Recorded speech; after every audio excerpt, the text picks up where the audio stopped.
Order করা হয়েছে। এগুলো সেনাবাহিনীর পাশাপাশি আমরা নিজেরাও বিতরণ করব ইনশাআল্লাহ। মহান আল্লাহ আমাদের প্রচেষ্টা এবং আপনাদের দান কবুল করুন। কষ্টে থাকা মানুষের কষ্ট দূর করুন। ব্যারিস্টার সুমন। সিলেট সুনামগঞ্জের বন্যার্থীদের সহযোগিতার জন্য একদিনের ব্যবধানে ৭০ লাখ টাকা সংগ্রহ করেছেন সুপ্রিম কোর্টের আইনজীবী ব্যারিস্টার সৈয়দ সায়েদুল হক সুমন।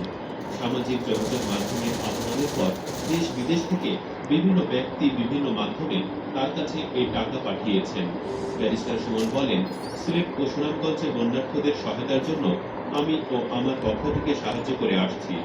গত পরশু সামাজিক যোগাযোগ মাধ্যমে আমি বলেছিলাম, আপনাদের সহযোগিতা নিয়ে আমি বন্যার্থীদের কাছে যেতে চাই। আহ্বানে সাড়া দিয়ে একদিনের ব্যবধানে ৭০ লাখ টাকা পেয়েছি। এর মধ্যে প্রায় ৫২ লাখ টাকা আমার কাছে এসে পৌঁছেছে, বাকি ১৮ লাখ টাকা আসার পথে। তিনি বলেন, আমার কাছে মনে হচ্ছে আজকের পর থেকে আমার দায়িত্ব অনেক বেশি বেড়ে গেছে। সবাই আমাকে এত বিশ্বাস করেছেন, এটা আমার জীবনের বড় পাওয়া। এজন্য সবার কাছে কৃতজ্ঞ। সুমন বলেন, আমি প্রতিশ্রুতি দিচ্ছি আপনাদের এই টাকা আমার ফুটবল টিমের সদস্যদের নিয়ে সুষ্ঠুভাবে বন্যার্থীদের মাঝে বন্টন করব। ফুটবল টিমের সদস্যরাও বন্যার্থীদের কষ্ট লাঘবে দিনরাত কাজ করে যাচ্ছেন। আপনাদের কষ্টের টাকায় কেনা সামগ্রী আমরা বাড়ি বাড়ি গিয়ে পৌঁছে দিয়ে আসব। আপনারা আমাকে বিশ্বাস করে মাত্র একদিনের ব্যবধানে ৭০ লাখ টাকা দিয়ে দিলেন। একটা মানুষের জীবনে এর চেয়ে আর বড় অর্জন হতে পারে না। তিনি আরো বলেন, দেশ বিদেশ থেকে অসংখ্য মানুষ এই সহযোগিতা পাঠিয়েছেন। এখন আমার দায়িত্ব হলো আপনাদের প্রতিটা টাকা কিভাবে খরচ হলো সেটার হিসাব রাখা। যারা বলেন বাংলাদেশের মানুষ একে অন্যকে বিশ্বাস করে না, তাদের জন্য এটি গুরুত্বপূর্ণ। বিশ্বাস না করলে একদিনের ব্যবধানে ৭০ লাখ টাকা কিভাবে একজনের কাছে চলে আসে। আমি এই বিশ্বাসের মর্যাদা রাখব। জীবনের কর্মকাণ্ড আর দর্শনে বিশ্বাস রাখেন, আর আমার জন্য দোয়া করবেন। সবাই দোয়া করবেন। অনন্ত জলিল। বন্যার্থীদের জন্য ৩০ লাখ টাকা অনুদান দিয়েছেন তিনি। পাশাপাশি বানভাসীদের উদ্ধারে রেস্কিউ টিম গঠনের নির্দেশ দিয়েছেন। নিজের এজিআই গ্রুপ ও এবি গ্রুপের অফিস কর্মকর্তাদের সঙ্গে জুম মিটিং করেন অনন্ত জলিল। সেখানে তিনি অফিস কর্মকর্তাদের ত্রাণ দেওয়ার পাশাপাশি পানিবন্দী মানুষকে উদ্ধারের জন্য রেস্কিউ টিম গঠন করতে নির্দেশ দিয়েছেন। অনন্ত জলিল তার প্রতিষ্ঠানের কর্মকর্তাদের উদ্দেশ্যে বলেন, ১০ লাখ টাকার খাদ্য সামগ্রী আমরা আগে পাঠিয়েছি। এখন আপনারা আরো ২০ লাখ টাকার একটা বাজেট তৈরি করেন। এরপর পরিস্থিতি অনুযায়ী আরো ব্যবস্থা নেব। অনন্ত জলিল আগেই জানান, যখন যেখানে দুর্যোগ হয় আমি পাশে দাঁড়াই। আপনাদের যাদের অর্থ পড়িয়াছে, আমরা কেউ টাকা কবরে নিয়ে যেতে পারবো না। আমরা যেটা আয় করি সেটা মানুষের কাছে খরচ করতে হবে, মানুষের পাশে দাঁড়াতে হবে। কারণ আপনি আমি একদিন পৃথিবীতে থাকবো না। আমরা নিজেরা ভোগ না করে যদি মানুষের কল্যাণে টাকা খরচ করতে পারি, তাহলে আল্লাহ আমাদের এই দান কবুল করবেন। মরার পর আমাদের পাশে মানুষের দোয়া ছাড়া আর কিছুই থাকবে না। যে যতটুকু পারে মানুষের পাশে দাঁড়ান। সবাই মিলে একটু একটু করলেও তাদের অনেক সহায়তা হবে। মনোয়ার হোসেন ডিপজল। সিলেট অঞ্চলে বন্যার পানিতে দুর্বিষহ জীবনযাপন করা মানুষদের পাশে দাঁড়ানোর ঘোষণা দিলেন প্রযোজক ও অভিনেতা মনোয়ার হোসেন ডিপজল। ফেসবুক লাইভে এসে তিনি বন্যা কবলিতদের জন্য ১০ ট্রাক খাবার পাঠাচ্ছেন বলে জানিয়েছেন। ডিপজল বলেন, প্রতি সপ্তাহে ২ ট্রাক খাবার সিলেট ও সুনামগঞ্জ অঞ্চলে পাঠানোর উদ্যোগ নিয়েছি। এর মধ্যে থাকবে চিড়া, গুড়, বিশুদ্ধ পানির সঙ্গে শিশু খাবার। বন্যা দুর্গত এলাকায় খাবার স্টোর করা কঠিন, আবার রান্না করার মতো খাবারও পাঠানো সম্ভব নয়। আগুন জ্বালানো যাবে না, তাই সব ভেবেচিন্তে প্রতি সপ্তাহে ২ ট্রাক করে খাবার পাঠাবো। মোট ১০ ট্রাক খাবার পাঠাবেন বলে জানান অভিনেতা। এছাড়া বন্যা পরিস্থিতি যাদের দ্রুত স্বাভাবিক হয় সেই আশাও ব্যক্ত করেন ডিপজল। সমাজের অন্যান্য বিত্তবানদের এগিয়ে আসতে আহ্বান জানান ডিপজল, যাতে দুর্যোগ মোকাবেলায় সিলেটবাসী উপকৃত হন। এদিকে চলচ্চিত্র তারকাদের মধ্যে শাকিব খান এবং অনন্ত জলিলও বানভাসী মানুষদের পাশে দাঁড়ানোর ঘোষণা দিয়েছেন। শাকিব খান নিজ উদ্যোগে মোটা অঙ্কের টাকা সহায়তা দিচ্ছেন বলে জানিয়েছেন। পাশাপাশি বন্যার্থীদের জন্য তহবিল গঠনের উদ্যোগ নিয়েছেন। তাশরিফ খান। পাহাড়ি ঢল আর টানা বৃষ্টিপাতে পেঁয়াজ কাঁচামরিচ কেটে ওই ভর্তা বানায় আর তোমার জন্য direct। ও সুনামগঞ্জের একটা অধিকাংশ পেঁয়াজ এলাকা আর দুইটা কাঁচামরিচ। পানিতে ডুবে গেছে।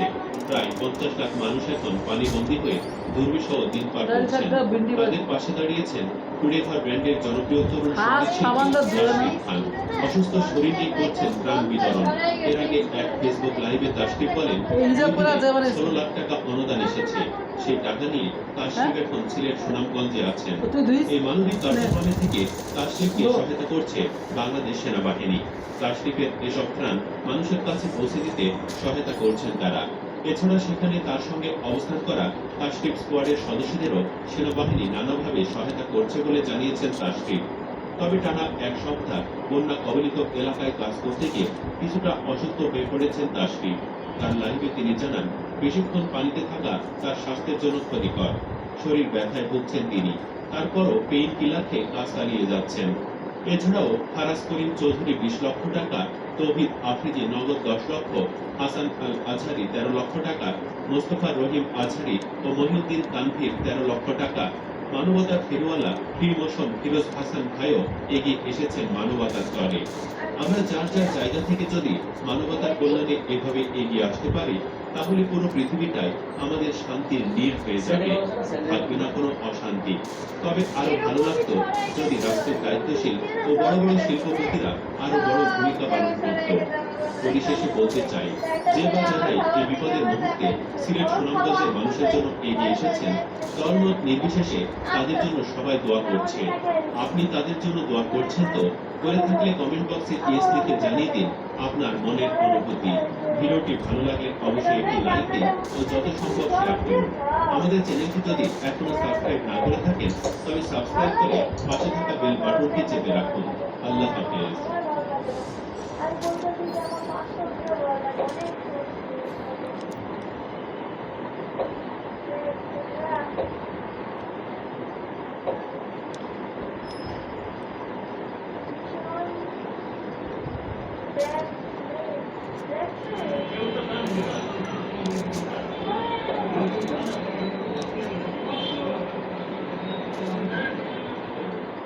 আর কত নির্যাতন সহ্য করবে আলেমরা, আর কত জুলুম সইতে হবে তাদের। মাওলানা মামুনুল হকের কারাবাসের সময় 14 মাস করে চলল। এর আগে অনেকবার কোর্টে ওঠানো হয়েছে তাকে। তবে বুধবার যখন ঢাকার জজ কোর্টে তাকে ওঠানো হলো, তখন তাকে হুইল চেয়ারে করে আনা হচ্ছিল, যা দেখার জন্য মোটেও প্রস্তুত ছিলেন না এদেশের ধর্মপ্রাণ মুসলমানরা। যে মানুষটি দিনের পর দিন কোরআনের কথা বলতে দাপিয়ে বেড়াতেন সমগ্র বাংলাদেশ, একদিনে একাধিক মাহফিলেও অংশগ্রহণ করতেন। তখনও কোনো ক্লান্তি না অসুস্থতা দেখা যায়নি। কিন্তু মাত্র 14 মাসের ব্যবধানে সুঠাম দেহের অধিকারী মানুষটা আজ হুইল চেয়ারে বসে চলাচল করছে। কি আকস্মিক বিষয়, তাই না? নায়িকা ও নর্তকীরা যখন কারাগারে থাকে, হুইল চেয়ার তো দূরের থাক, তাদের হাতে হাত করাটাও থাকে না। অতি আপ্যায়নে তাদের কোর্টে ওঠানো হয়। জেলের মধ্যে থেকেও প্রাণবন্ত ভঙ্গিমায় তারা কোর্টে ওঠে। চেহারাতে থাকে না কোনো দুশ্চিন্তা বা নির্যাতনের ছাপ, যেন মনে হয় তারা শ্বশুর বাড়িতে বেড়াতে এসেছে। বেশভূষায়, চলনে বলনে মনেই হয় না তারা আসামি, বরং চেহারাতে আগের তুলনায় লাবণ্যতা আরো বেড়ে যায়। কিন্তু একজন আলেমের বেলায় কেন এমন জুলুম আর নির্যাতন? বিচারের বেলায় কেন এমন বিচারিতা? হাতে নাতে মদ সহ ধরা পড়ার পরও কয়েক মাসের ব্যবধানে নর্তকীরা জেল থেকে বেরিয়ে যাচ্ছে। আর নিজের স্ত্রীর সাথে থাকার পরও আলেমরা ক্রমাগত নির্যাতনের শিকার হচ্ছে। আসলে কি তাদের শাস্তি দেওয়ার উদ্দেশ্য, নাকি চিরতরে মেরে ফেলা উদ্দেশ্য? এমন প্রশ্ন এখন জনমনে ঘুরছে। এর আগেও যে মানুষটা পায়ে হেঁটে কোর্টে হাজির হয়েছেন, আর কয়েকদিনের ব্যবধানে সে মানুষটি এতটাই অসুস্থ হয়ে গেলেন, নাকি তাকে কৌশলে মেরে ফেলবার ষড়যন্ত্র চলছে? এসব প্রশ্নে এখন ছড়লাম সামাজিক যোগাযোগ মাধ্যম। হুজুরকে হুইল চেয়ারে বসে থাকতে দেখে সবারই মন কাঁপছে, আর আল্লাহর দরবারে তার জন্য দোয়া করছেন। তাদের বিশ্বাস, হুজুর একদিন আবারও ফিরে আসবেন, আবারও সেই ময়দানে জ্বালাময়ী বক্তব্য দিবেন, যে বক্তব্যে আবারও মানুষ ইসলামের পথে ফিরে আসবে। সুস্থ সবল মানুষকে নির্যাতন করে হুইল চেয়ারে নিতে দেখে এক ধর্মপ্রাণ মুসলিম ফেসবুকে লিখেছেন, কি হচ্ছে এসব আমাদের দেশে? এই জুলুমের ছায় আর কতদিন? জালিমরা একজন মাজলুম শাইখুল হাদিসের সাথে গত 24টা মাস যাবৎ জুলুম নিপীড়ন চালিয়ে যাচ্ছে। আর আমরা মুখে কুলো কেটে বসে আছি। আমরা কি এর দায় এড়িয়ে যেতে পারি? কি এমন অপরাধ করে ফেলছেন তিনি? কি এমন শরীয়ত বিরোধী কাজ করেছেন তিনি, যে শরীয়ত বিরোধী কাজের জন্য আমি তার পক্ষে লড়তে যাচ্ছেন না? কোন শরীয়তের রাজনীতি আমি আর আপনি করি, যে রাজনীতি একজন মজলুম শাইখুল হাদিসের পক্ষে লড়তে আপনাকে আমাকে উদ্বুদ্ধ করে না? তিনি আরো লিখেন, জেনে রাখবেন, হাসরের ময়দানে ঠিকই সবাইকে জবাবদিহি করতে হবে। সমাজে রাষ্ট্রে জুলুম চলবে আর আলেম সমাজ চুপ থাকবে। এই চুপ থাকার জন্য আমাকে এবং আপনাকে ঠিকই আল্লাহর কাঠগড়ায় দাঁড়াতে হবে। মনে রাখবেন, আল্লামা মামুনুল হক সাহেব প্রকৃত সফল কাম। হকের পথে কারাবরণ ইনশাআল্লাহ নাজাতেরই উসিলা হবে। কিন্তু দুর্ভাগ্য হচ্ছে আমি আর আপনি একজন মুসলিম শাইখুল হাদিসের পক্ষ হয়ে লড়তে পারলাম না। শেষে একটা আবদার, হে মাহবুব, এই জালিমদের শেষ অবধি দেখিয়ে মরণ দিও। নব সেদিন যেন আনন্দে আত্মহারা হয়ে আকাশের দিকে তাকিয়ে বলতে পারি, আলহামদুলিল্লাহ, সুম্মা আলহামদুলিল্লাহ, আল্লাহ যথার্থই করেছেন। শাইখুল হাদিস ইবনে শাইখুল আল্লামা মামুনুল হক সম্পর্কে আরেকজন ধর্মপ্রাণ ব্যক্তি লিখেছেন, এভাবে দেখব কল্পনাও করিনি। শাইখুল হাদিস আল্লামা মামুনুল হক সাহেব এখন হুইল চেয়ারে। তরতাজা যুবকের মতো যে মানুষ টেকনাফ থেকে তেঁতুলিয়া পর্যন্ত দিনের দাওয়াত দিতেন, যার গর্জনে বাতিলের মাসনদ কেঁপে উঠত, সে মানুষ আজ হুইল চেয়ারে নীরব নিস্তব্ধ। আল্লাহ সহায়ক, তিনি উত্তম ফায়সালাকারী। আল্লাহ আপনি হেফাজতে রাখুন, আমিন। আল্লামা মামুনুল হকের সাথে চলছে অমানুষিক নির্যাতন। পরিবারের কারো সাথে দিচ্ছে না দেখা করতে। নির্দিষ্ট একটা সময়ের জন্য পরিবারের সাথে দেখা করতে দেওয়া হয় কারাবাসীদের, তাকে সেটাও করতে দেওয়া হচ্ছে না। আল্লামা মামুনুল হকের বড় ছেলে ঝিমামুল হক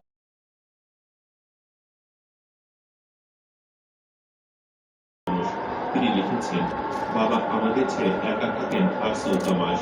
যেখানে আছেন সেটা কি জেলখানা বলে, নাকি কারাগার বলে, নাকি বন্দিশালা বলে, আমি ঠিক জানি না। যেখানে আছেন অনেক ভালো আছেন, হয়তো সুখে আছেন, আনন্দে আছেন। হয়তো তার সে আনন্দ উচ্ছ্বাস আমি লিখতে পারবো না, উপলব্ধিও করতে পারবো না। কিন্তু তিনি হয়তো আমাদের চোখের পানি বিশ্বাস করবেন না। আক্ষেপের সুরে তিনি বলেন, 14 মাস কারাবন্দী। 14 মাসে কতদিন হয় জানেন? জানবেন কি করে? আপনার বাবা তো প্রতিদিন আপনার চোখে চোখ রেখে হাসেন, রাগ করেন। আপনি জানবেন না 14 মাস কতদিন? 14 মাস 480 দিন। এই 480 দিনের প্রতিটা মুহূর্ত কি কেউ উপলব্ধি করতে পারবে আমার মতন করে? কেউ কল্পনা করতে পারবে 480 দিনের জমানো বেদনা? প্রথম 10 মাস কোনো সাক্ষাৎ করতে দেয়নি, কথা বলতে দেয়নি বাবার সাথে। কি দোষ আমার? আমার কি ইচ্ছা করে না বাবার সাথে কথা বলতে? আমার ইচ্ছে না হয় চেপে রেখে দিলাম। আমার ছোট ভাইগুলোর কি দোষ? বাবার সাথে এক পলক সাক্ষাতের অধিকার কি তার নেই? তার কি ইচ্ছে করে না বাবার মুখ থেকে আদরি কণ্ঠে কেমন হচ্ছে আব্বু শুনতে? কতদিন বাবার সাথে দেখা হয় না, সে প্রসঙ্গে জিমামুল হক আরো বলেন, 10 মাস চলে গেল অদেখায়। ঈদের পর ঘাম ছড়ানোর চেষ্টা ও বহু কষ্টের পর একটুখানি সুযোগ জুটেছে বাবার সাথে কথা বলার। কিন্তু যে কারারক্ষী আমাদের এই সাক্ষাতের জন্য শুধুমাত্র একটু দরখাস্ত লিখে সাহায্য করেছিলেন, তার 20 বছরের চাকরি এক স্বাক্ষরে ছুঁড়ে ফেলে দেওয়া হলো। সামান্য একটা দরখাস্তই ছিল তার জীবনের বড় অপরাধ। কিছুদিন পর হয়তো লক্ষ টাকার সরকারি পেনশন পেতে যাচ্ছিলেন। কিন্তু জীবনের রঙের যে কত রং, আমি তার নিকট কৃতজ্ঞ হব নাকি দুঃখ জানাবো বুঝে উঠতে পারিনি। তার জন্য আজও দুঃখ হয়। সবসময় তার চির উত্তম কামনা করি। বহু চেষ্টা বাধা 480 দিনের জমানো বেদনা। প্রথম 10 মাস কোনো সাক্ষাৎ করতে দেয়নি, কথা বলতে দেয়নি বাবার সাথে। কি দোষ আমার? আমার কি ইচ্ছা করে না বাবার সাথে কথা বলতে? আমার ইচ্ছে না হয় চেপে রেখে দিলাম। আমার ছোট ভাইগুলোর কি দোষ? বাবার সাথে এক পলক সাক্ষাতের অধিকার কি তার নেই? তার কি ইচ্ছে করে না বাবার মুখ থেকে আদরি কণ্ঠে কেমন আছো আব্বু শুনতে? কতদিন বাবার সাথে দেখা হয় না, সে প্রসঙ্গে জিমামুল হক আরো বলেন, 10 মাস চলে গেল অদেখায়। ঈদের পর ঘাম ছাড়ানোর চেষ্টা ও বহু কষ্টের পর একটুখানি সুযোগ জুটেছে বাবার সাথে কথা বলার। কিন্তু যে কারারক্ষী আমাদের এই সাক্ষাতের জন্য শুধুমাত্র একটু দরখাস্ত লিখে সাহায্য করেছিলেন, তার 20 বছরের চাকরি এক স্বাক্ষরে ছুঁড়ে ফেলে দেওয়া হলো। সামান্য একটা দরখাস্ত ছিল তার জীবনের বড় অপরাধ। কিছুদিন পর হয়তো লক্ষ টাকার সরকারি পেনশন পেতে যাচ্ছিলেন। কিন্তু জীবনের রঙের যে কত রং, আমি তার নিকট কৃতজ্ঞ হব নাকি দুঃখ জানাবো বুঝে উঠতে পারিনি। তার জন্য আজও দুঃখ পাই। সবসময় তার চির উত্তম কামনা করি। বহু চেষ্টা, বাধা, অনুরোধ, কষ্ট, অপেক্ষার আবার এক বড় সাক্ষাতের জন্য গিয়েছিলাম। মামুনুল হকের ছেলে স্মৃতিচারণ করে বলেন, সারা জীবন বাবা আমাদের জন্য ফল কিনে আনতেন। আজ আমি বাবার জন্য ফল কিনে নিয়ে গেলাম। জীবনের কত রকম রং ভাবতেও পারি না, কিন্তু ভাগ্য কালো আমাদের পক্ষে ছিল না। বাবার নিকট ফল পৌঁছাতে পারলাম না। প্রতিবারের মতো নিষ্ঠুর নির্দয়ভাবে আমাকে ফিরিয়ে দেওয়া হলো। অথচ আইন অনুযায়ী মৌসুমী ফল যে কোনো কারাবন্দীকে পাঠানো যায়, কিন্তু দুর্ভাগা আমরাই শুধু। সবশেষে দেখা করতে চাইলে দীর্ঘ সময় আমাদের অপেক্ষায় রেখে জানানো হলো আজ আর দেখা করতে দিবে না। মেনে নিলাম, কিন্তু পরক্ষণে বলা হলো আমার বাবার সাথে আমি একান্তে কিছুই বলতে পারবো না। বাবা নাকি আমার সাথে তার আনন্দে কাটানো দিনগুলোর গল্প বলতে পারবেন না।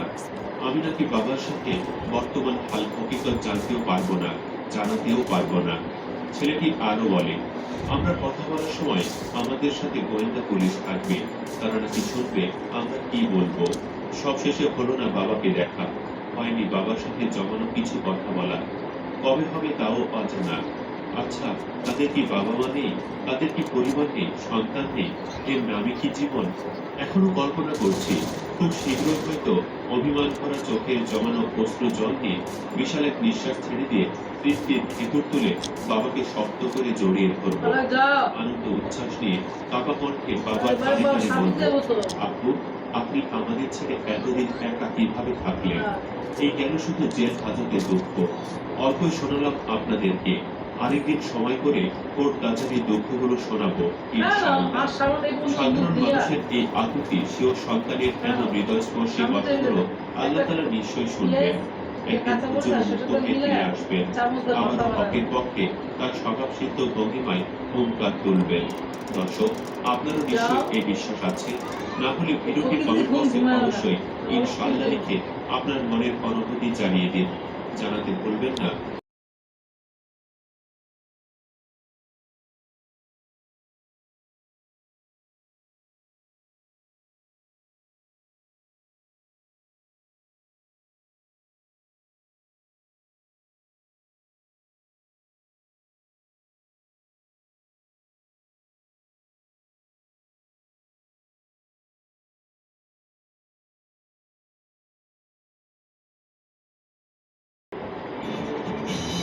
আসসালামু আলাইকুম, বাংলা নিউজে আপনাকে স্বাগত। শুরুতে জানিয়ে দেব সংবাদ শিরোনাম, পরে বিস্তারিত।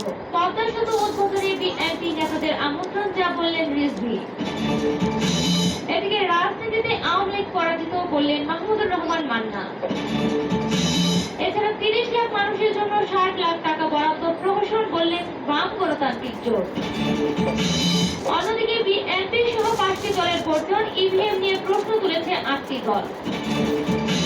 আরো থাকছে মহানবীকে নিয়ে নুপুর শর্মার বক্তব্যে ধাক্কা খেয়েছে ভারতের ভাবমূর্তি। এবং সর্বশেষ জানিয়ে দেব, ভারতের জন্য ভালো বিজ্ঞাপন নয়, নুপুর শর্মা নিয়ে এই প্রথম মুখ খুললেন ভারতের নিরাপত্তা উপদেষ্টা। শুনছিলেন শিরোনাম, এবার বিস্তারিত। তার আগে অনুরোধ থাকবে ভিডিওটিতে একটি লাইক দেওয়ার জন্য।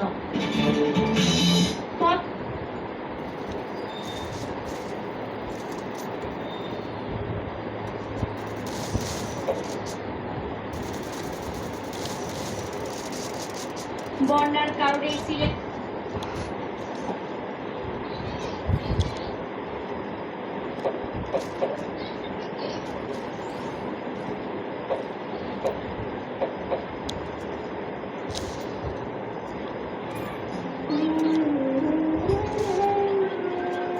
ভয় পাইছি না। কার সাথে কথা কও? মার সাথে। কি কথা কও? বলা যাবে না, পরে বলবো। একটু গোপন কথা। আরেকটা মরিচ খাইছে, মরিচ খেতে। তুমি মিশা দাস কে? যে ডাক্তার করে বারকাম করে দিছিস, মিশা দাস কে? মিশা দাস কে? তুমি আজিজে গিয়ে দিও তা।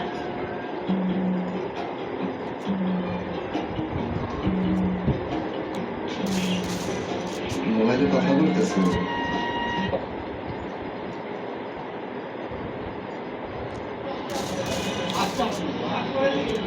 মাসে 30 দিন পরতেন 30টি সানগ্লাস, হাতে নামি দামি ব্র্যান্ডের ঘড়ি, পোশাকেও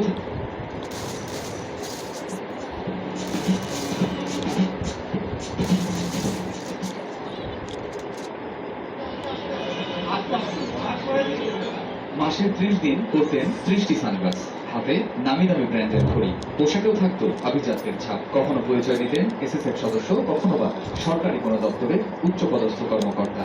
জমি জমার বিবাদ মীমাংসা ও চাকরি দেওয়ার কথা বলে করতেন প্রতারণা। এমনকি এডিট করে প্রধানমন্ত্রী শেখ হাসিনার পাশে বসিয়েছেন নিজের ছবি। প্রত্যেক দিন আলাদা আলাদা নারীদের সঙ্গে থাকতো তার অ্যাপয়েন্টমেন্ট। বিয়ের প্রলোভন দেখিয়ে হাতিয়ে নিতেন কোটি কোটি টাকা। সহযোগী মনির সহ প্রতারক বুলবুলকে গণভবনের সামনে থেকে আটকের পর সংবাদ সম্মেলনে এমন তথ্য জানান তেজগাঁও জোনের ডিসি হারুনুর রশিদ। বড় বড় লোকরা যখন বলে আপনি কি করবেন, আমি অ্যাসিস্ট্যান্ট ডিরেক্টর, তাহলে তাদের মেয়েকে বিয়ে দেওয়ার জন্য পাগল হয়ে যায়। তখন সে তাকে তখন দেখে সে প্রতি 2 বছর দেখে মেয়েটা দেখা করে, প্রথমবার সে একটা ব্র্যান্ডের ঘড়ি পরে যায়, একটা সানগ্লাস পরে যায় এবং সে কারোর কাছ থেকে একটা ভাড়াও তখন একটা গাড়ি নিয়ে যায়। এইভাবে কিন্তু সে বড় লোকের মেয়েদের সাথে করে তার কাছ থেকে কিছু কথা সে এখান থেকে চলে, এবং অনেক সময় সে এসএসএফের নাম ভাঙে বা বিভিন্ন ব্র্যান্ডের নাম ভাঙে সে করে কি জমি জমার দরকার করে, জমি জমার থেকে সেখান থেকে টাকা পয়সা নিয়ে সে আত্মসাৎ করে চলে আসে। তারপরে তারা চাকরি দেওয়ার নাম করে। পুলিশ জানায় বুলবুলের মিরপুরের পল্লবীর বাসা থেকে বিপুল সংখ্যক মোবাইলের সিম, দামি ঘড়ি, চশমা ও স্বর্ণালঙ্কার সহ যে গলাটা বললো আমরা সে গলাটা থেকে প্রধানমন্ত্রীর সাথে একটা ছবি সে এমনভাবে দেখাচ্ছে যে সে প্রধানমন্ত্রী আসলে সে স্বীকার করেছে ছবিটা কেটে লাগাচ্ছে। এরকম ভাবে আমরা দেখেছি যে ওই ক্রেডিট কার্ড দ্বারা মানসিক চেক দেওয়া বিভিন্ন ধরনের ঢাকা শহরের কোনো সময় সে কোনো দামি দামি প্রতিষ্ঠানের এমডি, কোনো সময় এসএসএফ এর মুখ, মানে বিভিন্ন কার্ড যখনই যেটা দরকার সে কার্ডটাই জোড়ায় না, এরপরে এনে সে অভিনীত এবং সে তখন বলে যে আমি কোনো জিনিস সে বলে মেয়েদের কাছে যে আমি কোনো জিনিস একবার করি, একটা কাপড় এবং একটা সানগ্লাস, একটা মোবাইল ফোন বা একটা ঘড়ি আমি একবারে বেশি করি, আমি সব কিছু আমরা নিয়ে আসছি। আসলে ঠিক 30 দিন 30টা ইউজ করতে এবং 30টা বেশ তার 30 দিন তার অ্যাপয়েন্টমেন্ট। প্রাথমিক জিজ্ঞাসাবাদে বুলবুল তার প্রতারণার কথা স্বীকার করেছে বলে জানায় পুলিশ। কামরুজ্জামান মামুন, সময় সংবাদ, ঢাকা।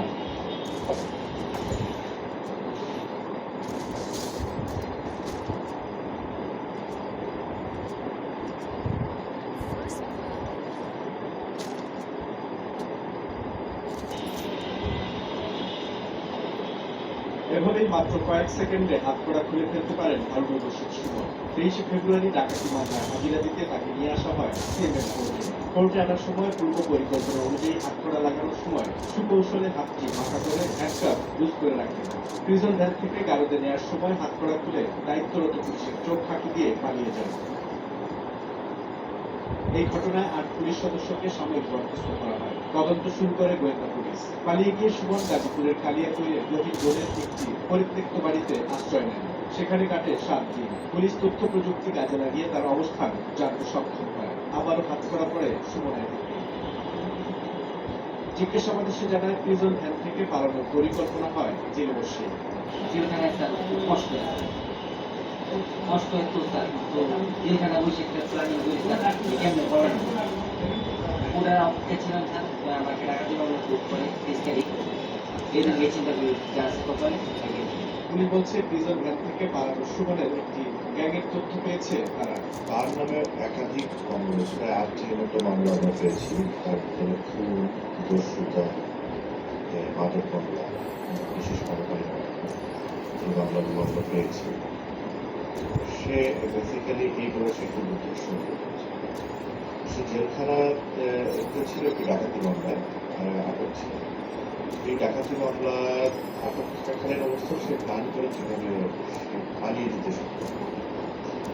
এর প্রেক্ষিতে গত 23 তারিখে যখন সে তার শুনানির জন্য কোর্টে আসে সিএমএম কোর্টে, তখন তাকে যখন প্রিজন ভ্যানে থেকে নামানো হবে, প্রিজন ভ্যানে যখন উঠানো হয় তখন আমরা নর্মালি হ্যান্ডকাপ লাগানো, নামানোর সময় আবার পুলিশ হ্যান্ডকাপ করে।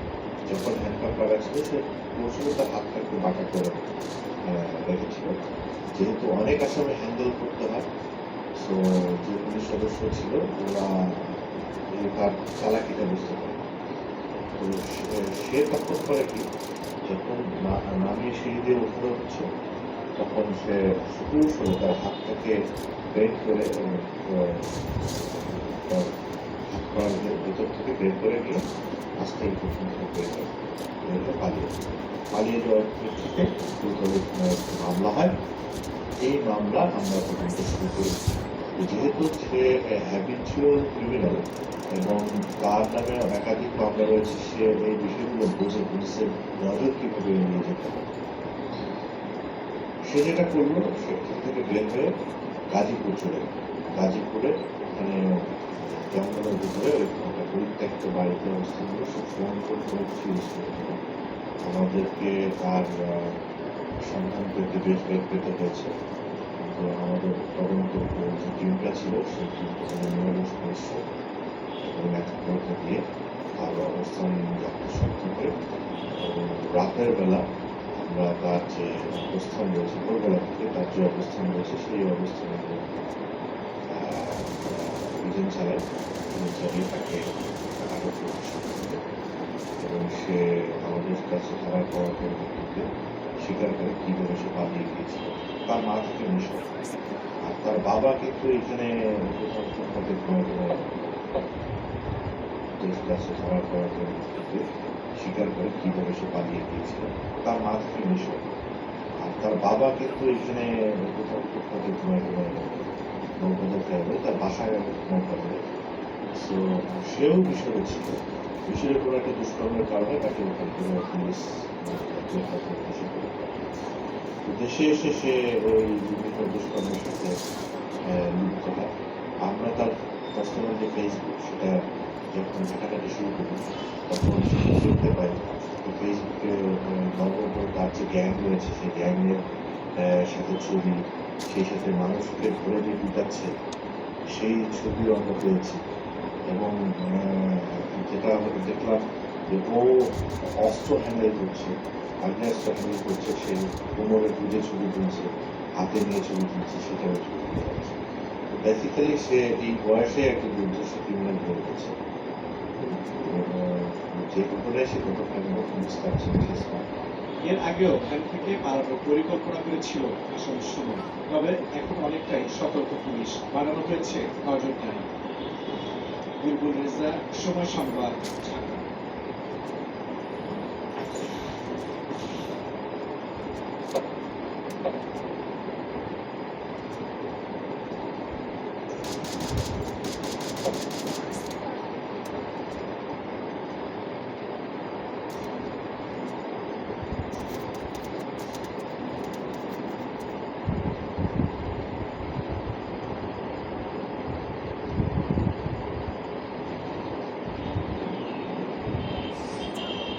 অটোরিকশা জেলা শহর থেকে শুরু করে মহানগর সর্বত্র এখন ছড়িয়ে গেছে এসিড ব্যাটারি চালিত 3 চাকার যান। ব্যাটারিগুলোর গ্যাস শেষে এই এসিড পরিবেশের জন্য মারাত্মক ক্ষতির কারণ হয়। শুধু তাই নয়, যাত্রীর গলায় কাপড় পেঁচিয়ে মৃত্যুর ঘটনা অপরূপ। কয়েক বছর থেকে এই যানগুলোরই দাপিয়ে বেড়াচ্ছে গোটা দেশ।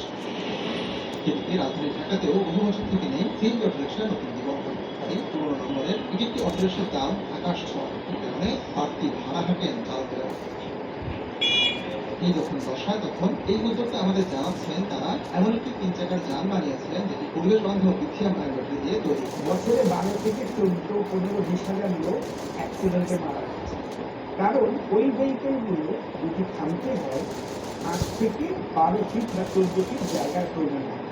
বাই দিস টাইম যখন নর্মাল রোড থেকে হাইওয়েতে উঠে আসে, দ্রুতগতির যানবাহনগুলো ওকে হিট করে সবগুলো মানুষ হয়তো আহত হচ্ছে, নিহত হচ্ছে। সো সেই কথা চিন্তা করে এটাকে কিন্তু এবিএস ব্রেক সিস্টেম তৈরি করা হয়েছে। অ্যাবসলিউটলি এবিএস ব্রেকিং সিস্টেম, যেটা 3 ফিটের মধ্যে দাঁড়িয়ে যাবে। এই যানে রয়েছে সোলার সিস্টেম, যার সাহায্যে চলে যাবে 40 কিলোমিটার পথ, আর ব্যাটারিতে চলবে 90 কিলোমিটার। ট্রাফিক জ্যামে দেখা যাচ্ছে আমরা 4 ঘন্টা 3 ঘন্টা আসতে পারছি। যেই প্যাসেঞ্জারগুলো এটা চলবে, সেই প্যাসেঞ্জারগুলো এটাকে ওনার মোবাইলটা চার্জ করতে পারবে। এর ভেতরে বাহিরে রয়েছে দুটি সিসিটিভি ক্যামেরা, যে কারণে চাইলেই মালিক ড্রাইভারের গতিবিধি পর্যবেক্ষণ করতে পারবেন। এখানে আমাদের একটা সার্ভেলেন্স ক্যামেরা আছে 360 ডিগ্রি নাইট ভিশন, যেই কারণে ঢাকা মেট্রোপলিটন পুলিশ আর বাংলাদেশের সকল পুলিশ এটাকে ব্যবহার করতে পারবে। আপনি খেয়াল করে দেখেন এটা রোটেট করছে। হ্যাঁ, সো কোনোখানে কোনো একটা অকারেন্স হোক বা কিছু হোক, it will be a live monitoring tool. এই দেখেন এই অ্যাপসটা আমাদের নিজস্ব তৈরি করা, আমি এটাকে মনিটর করতে পারি, যেদিকে খুশি নিতে পারছি। আছে ওয়াইফাই, টিভি দেখা, ফোন চার্জার এবং জরুরি প্রয়োজনে অ্যালার্ম সিস্টেম। এখানে একটা প্যানিক বাটন, এই প্যানিক বাটনটা প্রেস করলে গাড়িটা 5 কিলোমিটার স্পিডে চলে যাবে এবং 20 মিনিট কেউ এই ভেহিকেল আর অন করতে পারবে না। ওই এর মধ্যে আমাদের যে কল সেন্টার আছে বা আমাদের যে সেন্টারটা আছে সেখানে একটা মেসেজ যাবে যে এত নম্বর গাড়ি এই করছে, চাইলে আমরা হোল পাওয়ার সিস্টেম বন্ধ করে দিতে পারি। 7 জন যাত্রী পরিবহন করতে পারা এই যানকে তৈরি করেছে বাগ ইকোমোটরস। তার মতে আমরা এনভায়রনমেন্ট ফ্রেন্ডলি ভেহিকেল তৈরি করতে পারি।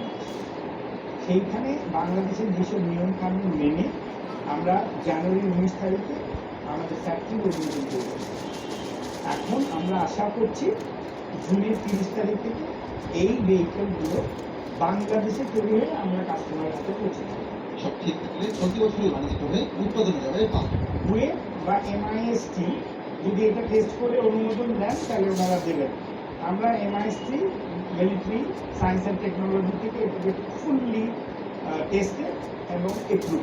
রেজিস্ট্রেশনটা পেলে 26শে মার্চ আমাদের 50টা ভেহিকেল মেড ইন বাংলাদেশ আমরা বাজারে রাখবো। এই উদ্যোক্তা আমাদের বলছেন শুধু উৎপাদন নয়, তার পরিকল্পনা হলো এই যান দিয়ে তিনি রাইড শেয়ারিং এ আনবেন। সেক্ষেত্রে বাকি হবে প্রথম নিজস্ব পরিবহনের রাইড শেয়ারিং কোম্পানি। আপনি রিস্কে কিছু না করেন, 2 ইয়ার্স ওয়ারেন্টি আপনার থাকবে।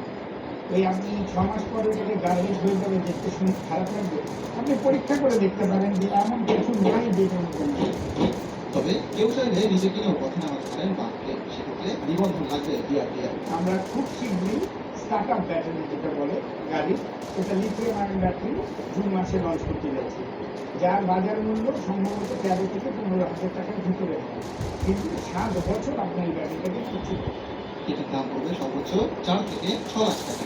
বাংলাদেশে যে যানগুলো তৈরি হয় তার বেশিরভাগই বাইরে থেকে পার্ট কিনে সংযোজিত, কিন্তু বাগই হবে দেশের প্রথম দেশ উৎপাদন, এমন দাবি উদ্যোক্তার। আতিকুর রহমান কামাল, সময় সংবাদ, ঢাকা।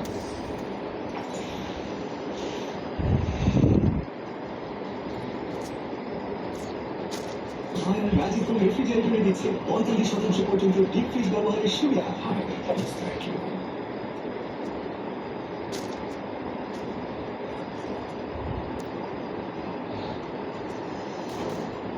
হ্যালো বন্ধুরা, সবাই কেমন আছেন? আশা করি আপনারা সকলেই ভালো আছেন। আজ আপনাদের জন্য আমি একটি ভিন্ন রকম ভিডিও আয়োজন করেছি, আর সেটা হলো বর্তমানে আমাদের দেশে অনেক নামি দামি বাস কোম্পানি রয়েছে। অনেকেই আমরা সেই বাসগুলোকে ভালো করে চিনি বা আমাদের মধ্যে অনেকে আছেন যে সেই নামি দামি কোম্পানির বাসগুলোতে ভ্রমণ করে থাকেন। তবে একটা বিষয় হয়তো অনেকেই জানেন, আবার অনেকেই জানেন না, এইসব নামি দামি কোম্পানির বাসগুলোর মালিক কারা। সচরাচর বাস মালিকেরা হন দেশের নামকরা শিল্পপতি বা রাজনীতিবিদরা।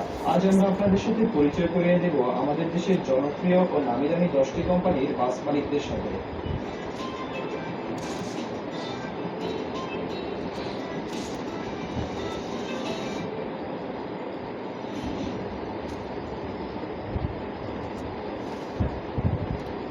Number 1, Hanif enterprise. এক সময় মাত্র একটি ট্রাক নিয়ে পথ চলা শুরু করে জয়নাল আবেদিন। পরবর্তীতে শুরু করেন কোচ ব্যবসা, গড়ে তোলেন পরিবহন সেবাদানকারী প্রতিষ্ঠান হানিফ এন্টারপ্রাইজ। ছোট ছেলে হানিফের নামে গড়ে তুলেছিলেন Hanif Enterprise. Petrol pump, CNG station, bricks manufacturing ও কোল্ড স্টোরেজ, পানীয় ও প্রকাশনা ব্যবসাও গড়ে তুলেছেন এই স্বপ্নবাজ মানুষ। সংগ্রামী ও সফল এই মানুষটির নাম হলো জয়নাল আবেদিন। দেশের বিভিন্ন এলাকার সঙ্গে সেতুবন্ধন তৈরি করে চলেছে তার বাসগুলো। জয়নাল আবেদিনের জন্ম ও বেড়ে ওঠা ঢাকার সাভারে। এলাকায় তিনি ফাদার অফ ট্রান্সপোর্ট হিসেবে পরিচিত। তবে দুঃখের বিষয় হচ্ছে গত 11 নভেম্বর 2020 সালে তিনি ইন্তেকাল করেন।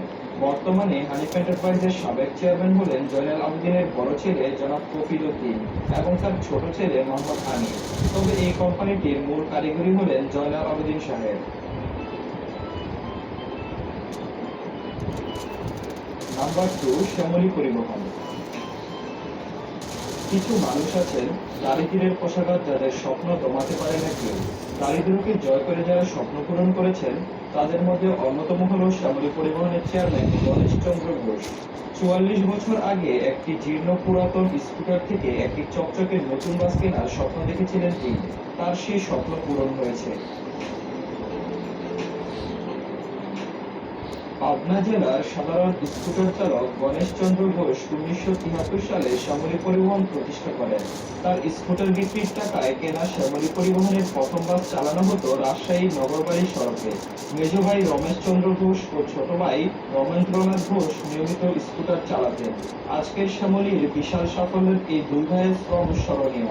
আকাশ ছোঁয়া স্বপ্ন বাস্তবায়নে বড় ভাই গণেশ চন্দ্রের পাশে থেকে কঠোর পরিশ্রম করেছেন রমেশ ও রমেন্দ্র।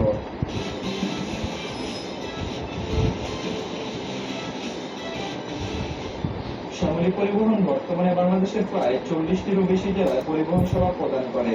আর এই কোম্পানিটির পিছনে যারা কঠোর শ্রম দিয়েছেন তাদের মধ্যে অন্যতম হলেন গণেশ চন্দ্র ঘোষ এবং তার দুই ভাই।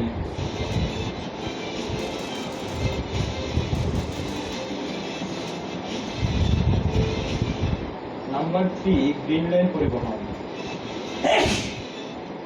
গ্রিনল্যান্ড পরিবহন বাংলাদেশের একটি অন্যতম আন্তঃজেলা পরিবহন সংস্থা। 1990 সালে আলহাজ মোহাম্মদ আলাউদ্দিন গ্রিনল্যান্ড পরিবহন সংস্থা প্রতিষ্ঠা করেন। সুইডেন থেকে 2003 সালে ভলভো ও 2005 সালে স্কিনিয়ার এসি বাস আমদানি করে গ্রিনল্যান্ড পরিবহন।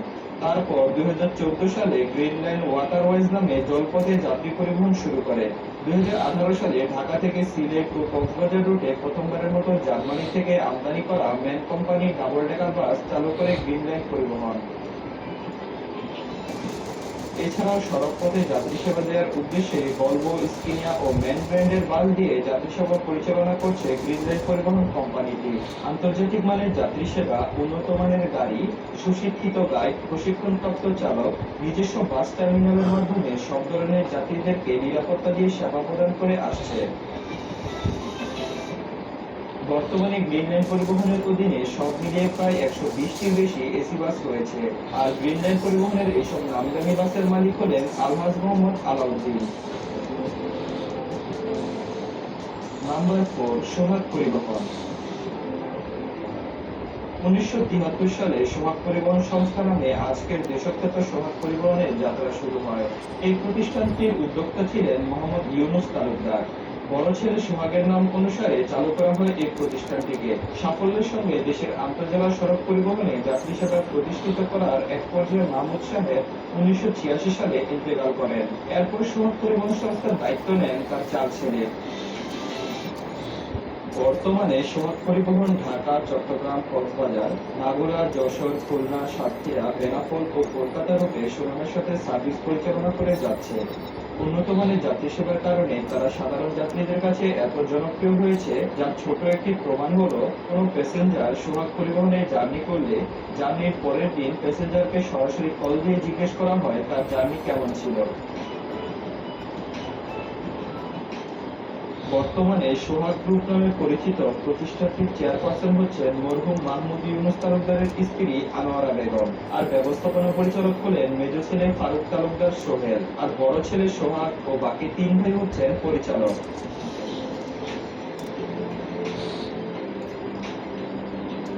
নাম্বার 5, এনা ট্রান্সপোর্ট।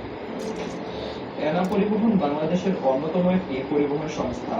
সম্প্রতি যদিও বেশ কিছু দুর্ঘটনাময় শিকার হয় এই পরিবহন, কিন্তু তার পরপরই জনাব এনায়েতুল্লাহ সাহেব এনা পরিবহনের মালিক তাদের পরিবহনে বেশ কিছু পরিবর্তন এনেছে বিগত কয়েক বছরে।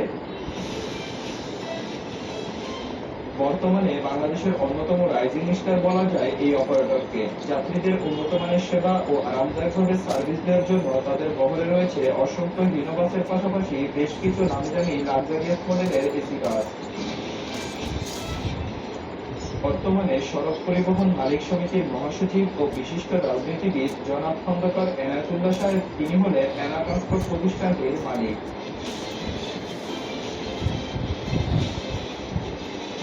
নাম্বার 6, দেশ ট্রাভেলস। দেশ ট্রাভেলস বাংলাদেশের জনপ্রিয় একটি এসি ও নন এসি বাস সার্ভিস। দেশ ট্রাভেলস কোম্পানিটি একটি অংশীদারিত্বের ব্যবসা, যা যমুনা ইন্ডাস্ট্রিয়াল এগ্রো গ্রুপের উদ্যোগ। এই কোম্পানিটি 18 নভেম্বর 2012 সালে তাদের যাত্রা শুরু করে। বর্তমানে এই কোম্পানির বাসগুলো বেশ জনপ্রিয় হয়ে উঠেছে সাধারণ যাত্রীদের কাছে, কেননা এই বাস কোম্পানিতে রয়েছে অসংখ্য হিনো বাসের পাশাপাশি কোরিয়ার বিখ্যাত হুন্ডাই এসি বাস। এছাড়াও সড়ক পথে যাত্রী সেবা দেওয়ার পাশাপাশি উন্নত মানের গাড়ি, সুশিক্ষিত গাইড, প্রশিক্ষণপ্রাপ্ত চালক, নিজস্ব বাস টার্মিনালের মাধ্যমে সব ধরনের যাত্রীদেরকে নিরাপত্তা দিয়ে সেবা প্রদান করে আসছে দেশ ট্রাভেলস কোম্পানিটি। এছাড়াও রয়েছে যাত্রীদের জন্য অনলাইনে টিকিট কাটার ব্যবস্থা।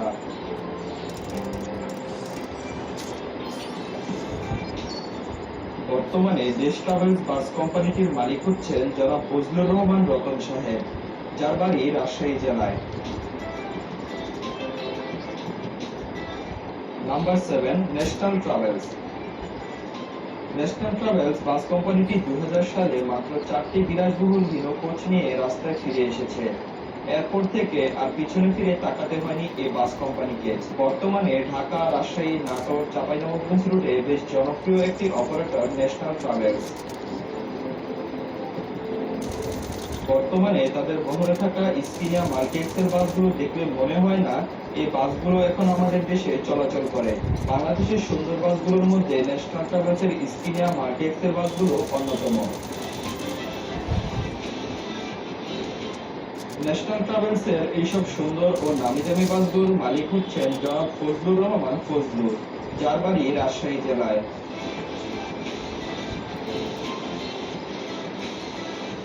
নাম্বার 8, সেন্ট মার্টিন হুন্ডাই পরিবহন। সম্প্রতি সেন্ট মার্টিন হুন্ডাই পরিবহন তাদের নাম পরিবর্তন করে রবি এক্সপ্রেস রেখেছে।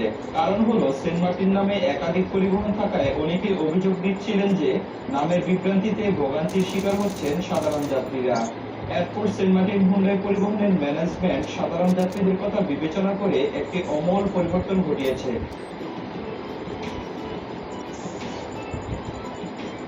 বর্তমানে এই কোম্পানির বাসগুলো যে সকল রুটে সার্ভিস দিচ্ছে তা হলো ঢাকা কক্সবাজার টেকনাফ, ঢাকা চট্টগ্রাম বান্দরবন, ঢাকা খাগড়াছড়ি রাঙামাটি, ঢাকা যশোর ও খুলনা। বর্তমানে আমাদের দেশের হুন্ডাই বাসগুলোর ডিলারশিপ হচ্ছে এইচএনএস গ্রুপ, অর্থাৎ সেন্ট মার্টিন হুন্ডাই পরিবহন বা রবি এক্সপ্রেসের মালিক হলেন এইচএনএস গ্রুপের জনাব শহীদুল ইসলাম শহীদ, যার বাড়ি নোয়াখালী জেলায়। নাম্বার 9, সৌদিয়া পরিবহন। সৌদিয়া পরিবহন আমাদের দেশের একটি জনপ্রিয় বাস অপারেটর। 1996 সাল থেকে যাত্রী পরিবহন করে আসছে সৌদিয়া পরিবহনের বাস কোম্পানিটি। বর্তমানে নন এসি কিংবা এসি দুটি সেক্টরের বিশ্বস্ত এক নাম সৌদিয়া বাস সার্ভিস, যাদের বহরে একদিকে যেমন রয়েছে বিশ্ববিখ্যাত মার্সিডিজ বাস, অপরদিকে রয়েছে নিজস্ব গ্যারেজে পরীক্ষিত দেশের অন্যতম সুদর্শন হিনো 1J এসি বাস। এছাড়াও রয়েছে অসংখ্য হিনো মডেলের নন এসি বাস। যাই হোক, সৌদিয়া পরিবহনের এইসব নামি দামি বাসের মালিক হলেন বিশিষ্ট শিল্পপতি জনাব কফিল উদ্দিন সাহেব, যার বাড়ি চট্টগ্রাম জেলায়। নাম্বার 10, রয়্যাল এক্সপ্রেস। চুয়াডাঙ্গা, মেহেরপুর ও দর্শনা রুটের একটি জনপ্রিয় ও নামকরা অপারেটর হলো রয়্যাল এক্সপ্রেসের বাস। এই বাস কোম্পানিটির বেশ কিছু নামি দামি বাস রয়েছে তাদের বহরে, যেমন ইন্দোনেশিয়ার বিখ্যাত লাক্সানা মডেলের হাইডেক স্কিনিয়া এসি বাসের পাশাপাশি সিকিডি স্কিনিয়া এসি বাস, RM2 মডেলের এসি বাস, হিনো 1J মডেলের এসি বাস এবং ম্যান ও হুন্ডাই কোম্পানির এসি বাসও রয়েছে তাদের বহরে। রয়্যাল এক্সপ্রেস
5:30 5টা হ্যাঁ 1 ঘন্টা হয় নাই না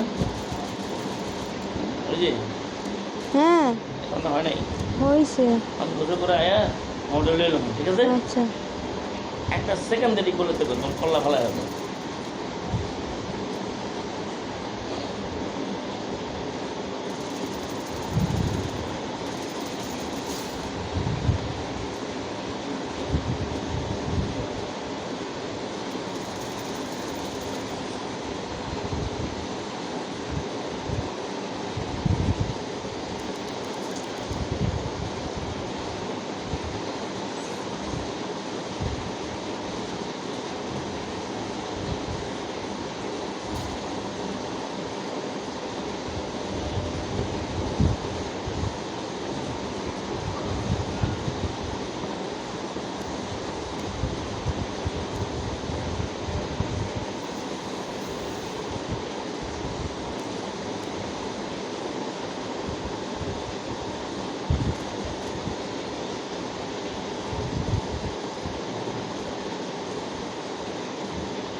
বুঝতে